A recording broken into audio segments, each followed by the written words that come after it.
Hello, everyone. Welcome to the next session here, and welcome to CMX Spark EMEA. So excited to have you guys here.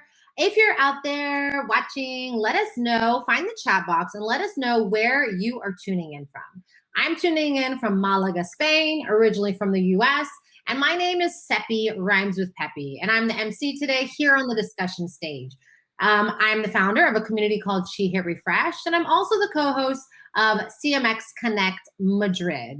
Really excited for this session, so I want to give a very warm welcome to our next speaker. We have Nofar Paecht, right? Who is joining us. Paecht, thank you. And she is the Director of Community at Elementor. So throughout this session, I know you're gonna have some questions, so please drop those in the Q&A box at the top of this chat here. And without further ado, I'm going to pass the mic to you. Thank you so much, Seppi. Just saying hi from here from Tel Aviv. So we're all located, Elementor is located. Just making sure you can all see me and hear me because I think I dropped out for a second. Just give me like a chat. We can see you, we can hear you. Sorry about that. Oh, that's fine, thank you. So hi everyone, again, hi from Tel Aviv, from Israel. So this session is all about why, if you're not an actual member, can you lead a community? Can you manage a community? And we'll try to discuss, as possible. So just a little bit about myself. So I'm Nofar. First of all, I'm a cool mom. 10 years ago, I launched a community of mothers, a community that is all about transforming what is motherhood today. And later on, I became an Elementorist. My journey through Elementor was very, very changing in where I saw what is my role as a community manager. When I was a community manager as part of the Cool and Bellow community, I was my own member. I was my ideal member. I knew exactly what I was fearing of, what are my advantages, what am I lacking? And when I thought about what do I need as a community member, it was very obvious for me. But when I joined Elementor, things were very, very different. I came as an outsider. I came with little understanding what is web creation.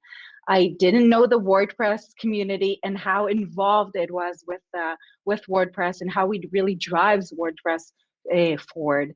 And what actually happened that when I joined Elementor, I was the outsider coming in. And that led me to really reflect and really look at my personal journey and really ask myself, can you manage a community while not being an actual member? And the answer was an obvious yes. This was exactly what I was experiencing when joining Elementor. And during this presentation, we'll talk about the advantages coming from being an actual member, being part of a community that you can definitely relate to, but also how you're going to take those advantages and then disadvantages coming from the outside in and making it your biggest strength into your next job opportunity. So before we start, I would love to hear about your experiences. So if you were an actual member of a community and looking to lead it and manage it, what do you think are like your biggest advantages? You can just write some advantages coming in the chat if you'd like. Definitely being connected with my peers is definitely something that helps you. Thank you, Verdi, for sharing that. Let's see if we have one more. If not, we're going to continue. So first of all, naturally, you can relate.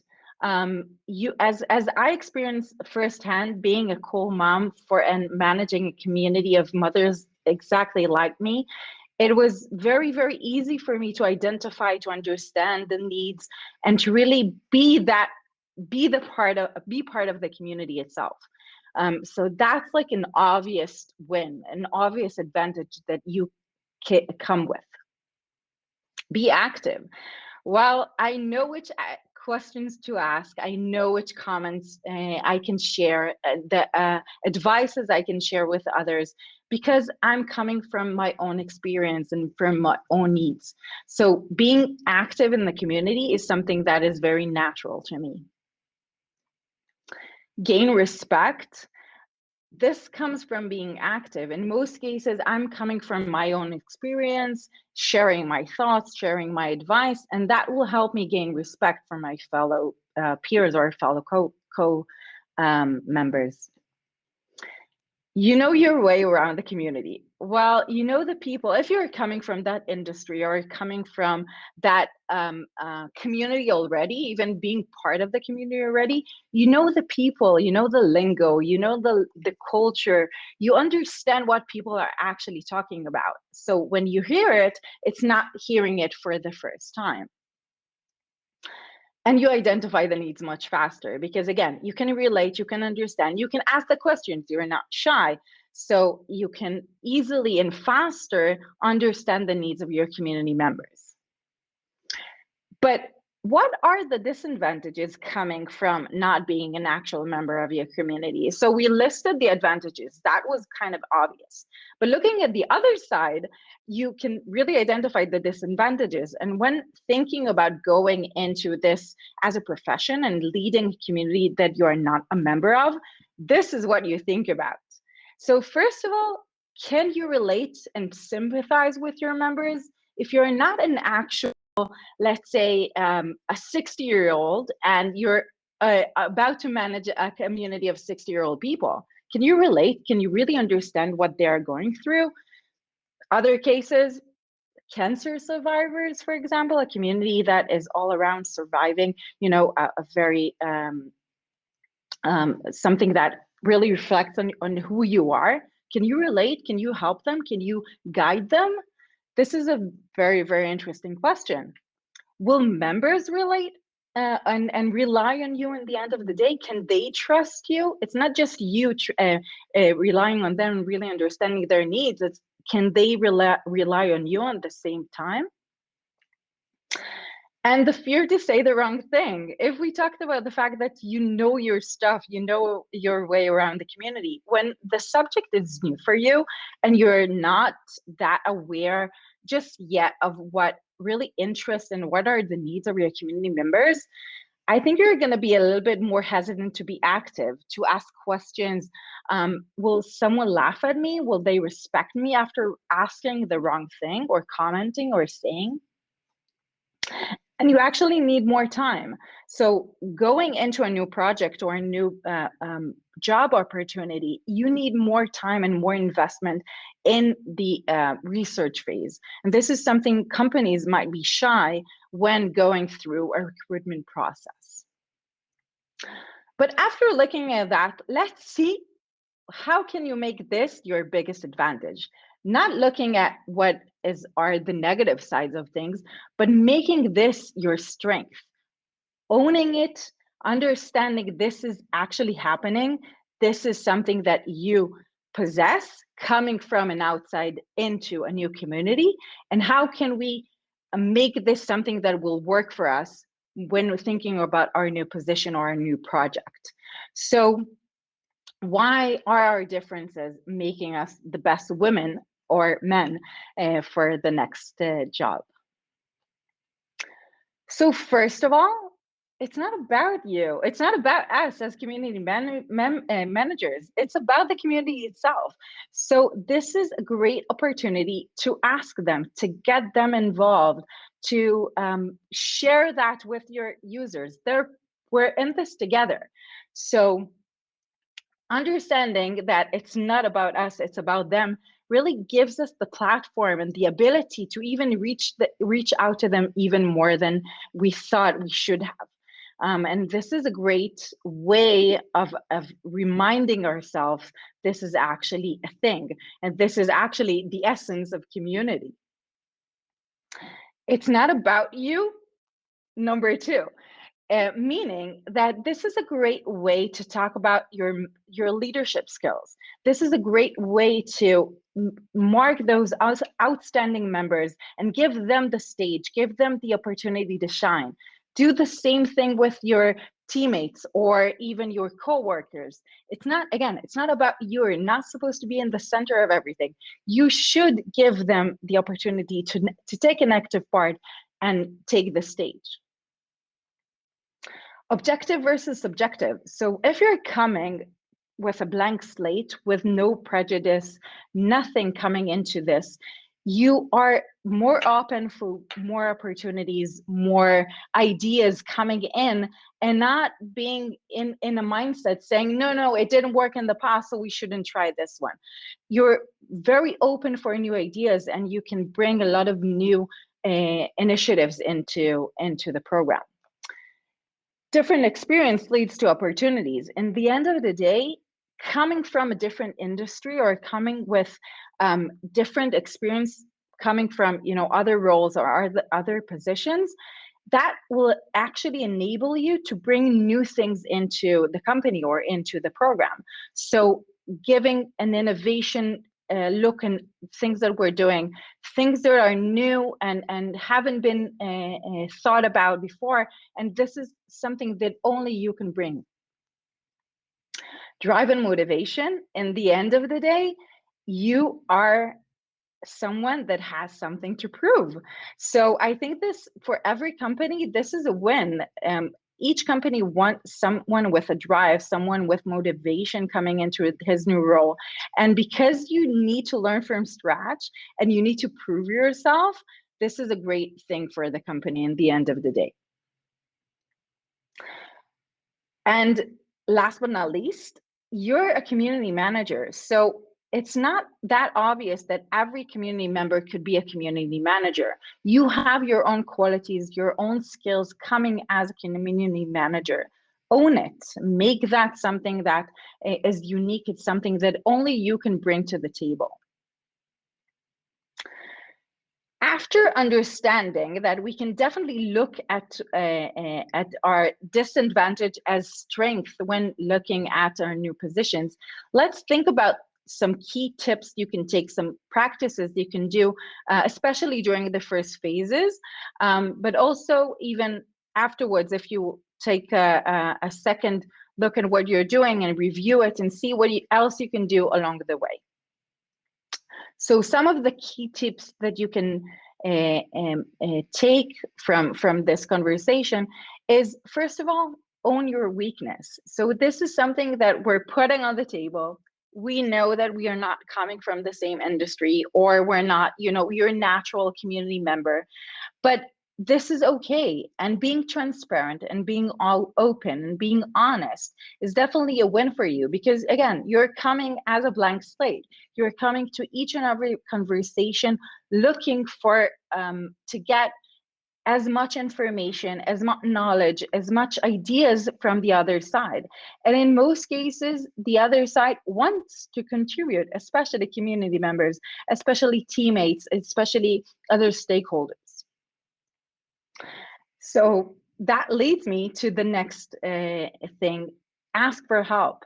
And again, you're not supposed to know everything.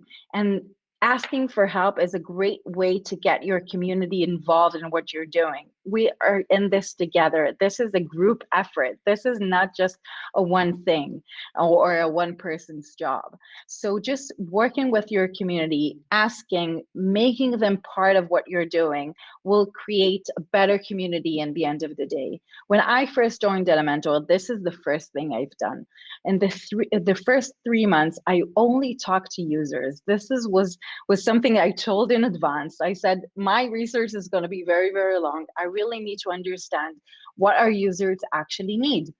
So by talking to them and giving them the opportunity to take part really gave me a lot of knowledge and resources going ahead.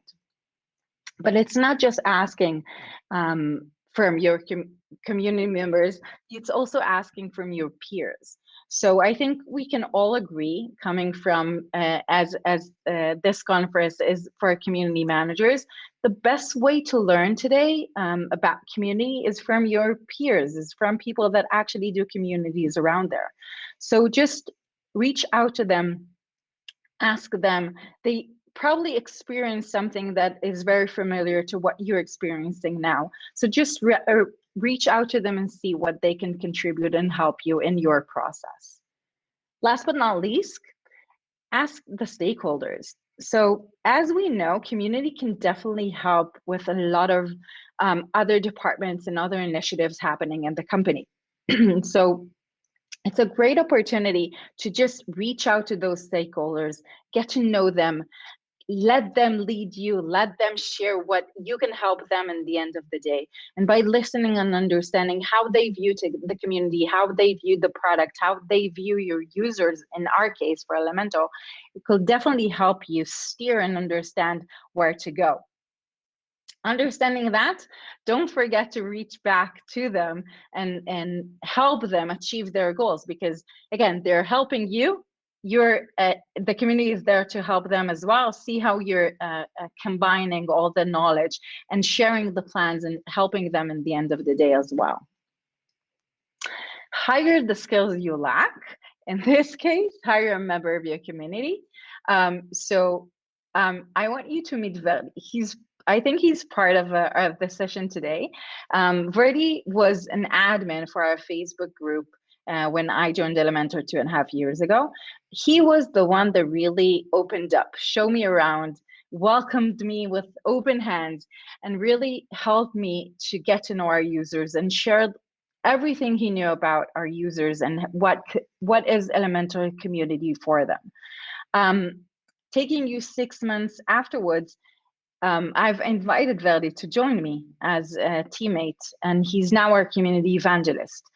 So this is a great opportunity to just complete yourself. So if you know you're not someone that is coming from the community, really understand the needs, find the one who actually completes you and can always bring back the advantages coming from being a community member.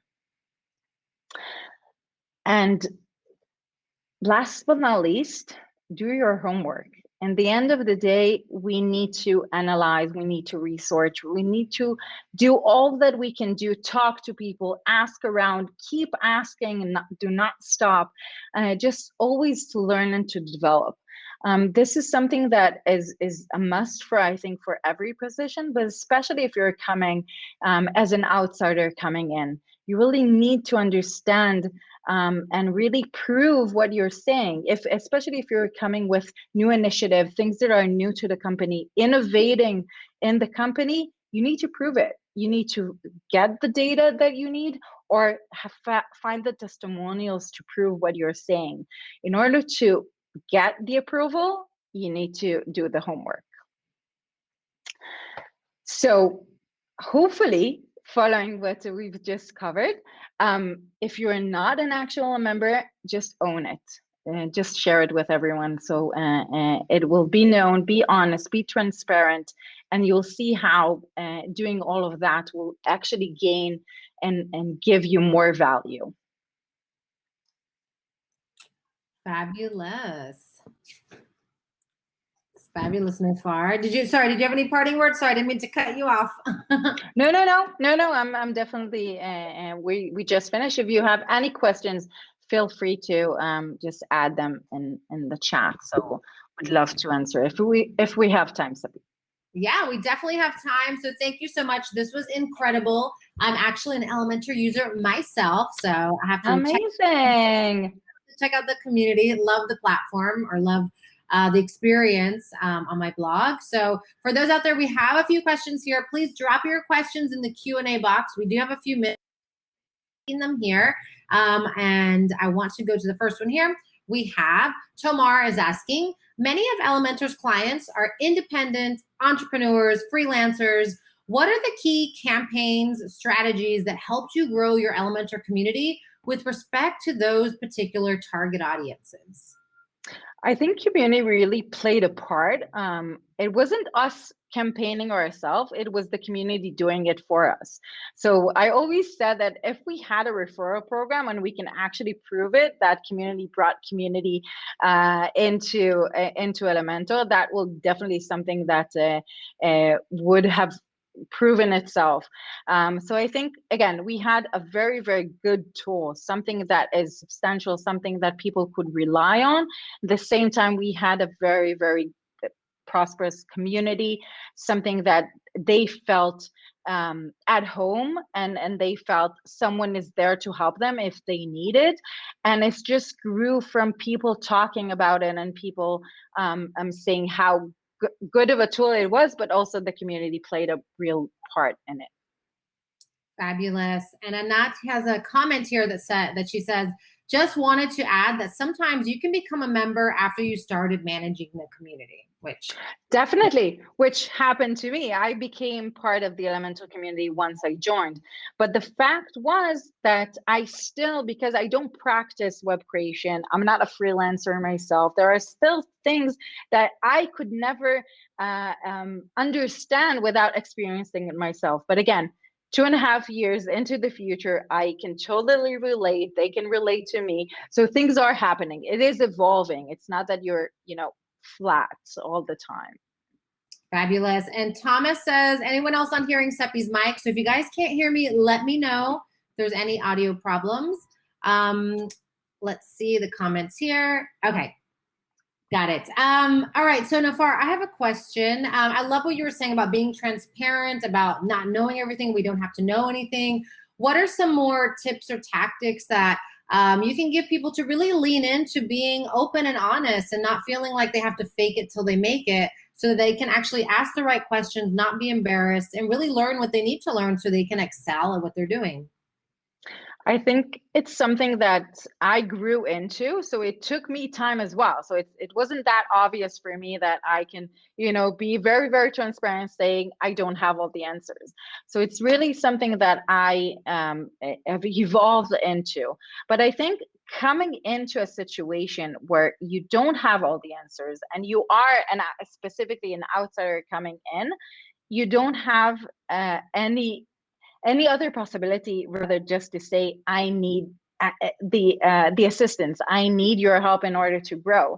And I think, again, this, when thinking about community, this is a great plus for you, because by talking to others and getting them to talk, you learned a lot. And this is a process that you have to take, although you have the answers if you do.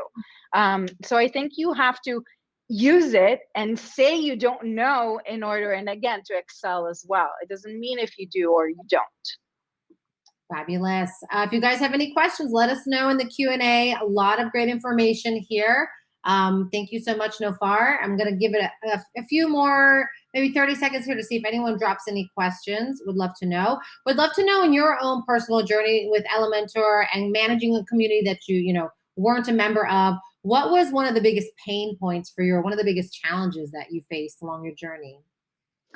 So this is definitely something that we now have more answers, is probably data. We were using social media to manage most of our community efforts. Now doing a shift, really maturing in how we do community in a more professional way, moving to Bevy with meetups, for example, and creating a community hub, which will definitely help us really understand our user on a much more deeper level than just our gut feeling guiding us. So this is definitely was something that we experienced and still experiencing.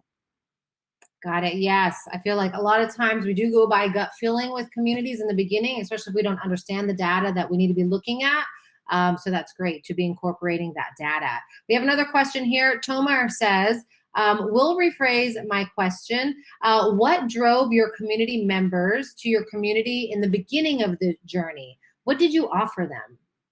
Okay, so I think, first of all, again, you start with a good product. This is definitely a must, because if you're trying to sell something that is not working for them, is not meeting their needs in the end of the day as a product, it's going to be very, very hard for you.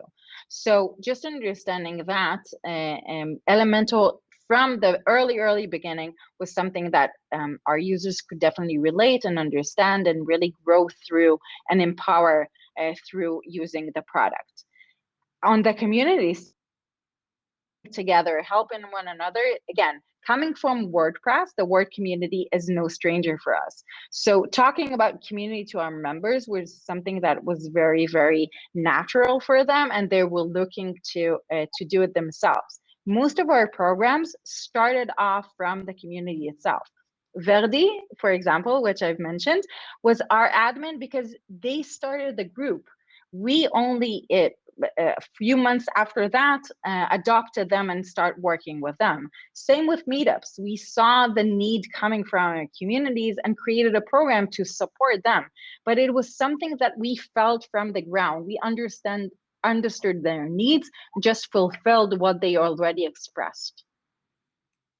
Fabulous. All right. And we are at time. So Nofar, thank you so much. Everyone out there, please join me in a virtual round of applause for Nofar. Add those clapping emojis in the comments so she can see them.